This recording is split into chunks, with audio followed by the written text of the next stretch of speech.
Este trabajo busca plantear una lectura de la obra del artista franco-israelí Absalon a través de las propuestas teóricas del arquitecto finlandés Juhani Pajasmaa.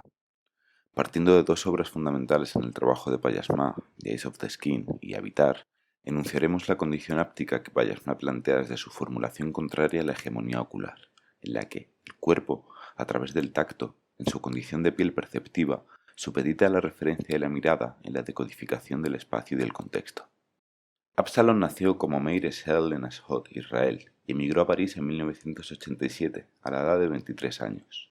Algunas de sus piezas tempranas, como Sísifo o Kultur, inician un planteamiento que fue transversal en su producción, el cuestionamiento del registro cultural de la tradición, del contexto y del objeto etnológico como cargas de valor simbólico.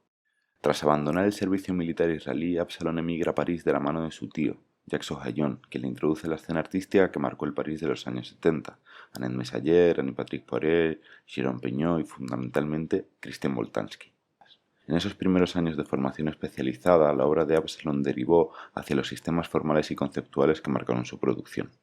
En algunas de las piezas desarrolladas en esos años, la mayoría bajo la tutela de Boltanski, como Terre o Disposición, Absalon ya se posiciona en una deriva entre escultura y arquitectura fuertemente marcada por la interpretación del espacio, por la aparición de geometrías austeras y por la atención que el artista prestaría durante esos años en París al marco cultural al que había emigrado.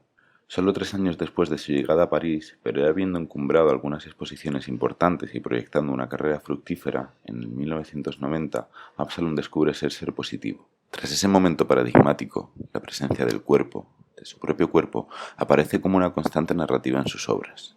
Durante los años 80, la aparición del SIDA y su instrumentalización por parte de los sectores conservadores volvieron vigentes, si es que en algún momento habían dejado de serlo, mecanismos de control y de discriminación homofóbicos, racistas y clasistas. La enfermedad de Absalon en ningún caso fue explícita en su obra. De hecho, apenas lo fue en su vida. En esa etapa, Absalon se centró en el que sería su proyecto más reconocido, la Celils. Un proyecto que habría comenzado unos pocos años antes de descubrir su enfermedad a través de pequeñas maquetas de espacios arquitectónicos, Celils, que no solo evocan un espacio doméstico, sino que también hacen una reminiscencia a la orografía de los espacios urbanos. Absalom plantea estas 9 primeras celdas como espacios quiméricos que rechazan su función en el mundo real y que, revestidos de yeso blanco, se proponen como espacios sensibles a una subjetividad que se enfrenta a lo social. Estas Nesselils podrían definir tempranamente las celdas del artista como contraespacios que albergan una crisis del sujeto. Absalom plantea su obra culmen como un proyecto de vida.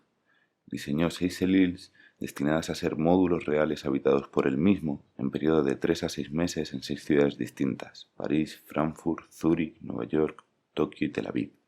Mientras que la arquitectura de la Celil se plantea a través de sinonimias con los contextos sociales y culturales de la ciudad, Absalom configura su ordenación y diseño interior en cuanto a procesos de relación consigo mismo y con quienes le visitarán en ellas. Por un lado, Absalom estudió sus costumbres y su complexión física para diseñar el interior de las Celils, y de igual manera hubiera querido estudiar las reacciones de los demás tal y como hizo con las suyas, para definir a través de ellas un posible desarrollo del proyecto. Absalom identifica sus movimientos, sus pasos, su postura para dormir, sus hábitos cotidianos, su forma de desarrollar lo que podríamos definir como una coreografía en el espacio doméstico para determinar el mejor rendimiento del interior de sus construcciones. De esta forma, cada selil está construida en base a los actos cotidianos del cuerpo de Absalom. La arquitectura, desde un acercamiento fenomenológico, se experimenta desde las acciones que conllevan su fisicidad.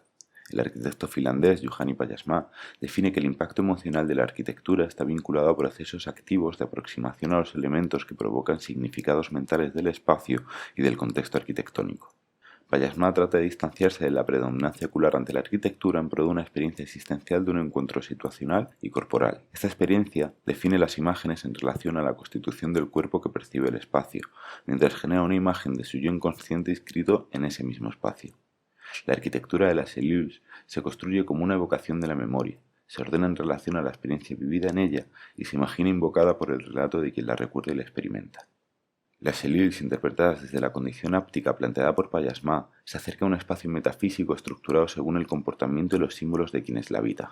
Absalom fallecería en el 93, con tan solo 28 años, tras una enfermedad agravada por el SIDA. Su proyecto de las Elius quedaría inconcluso. Nunca pudo habitarlas fuera de su estudio y nunca pudo verlas instaladas en los espacios urbanos de las ciudades para las que estaban planteadas. Al contrario de lo que se ha escrito, la voluntad de Absalom no era su aislamiento, su confinamiento ni su reclusión, sino todo lo contrario, una nueva definición de la vida a través de la irrupción en el espacio social.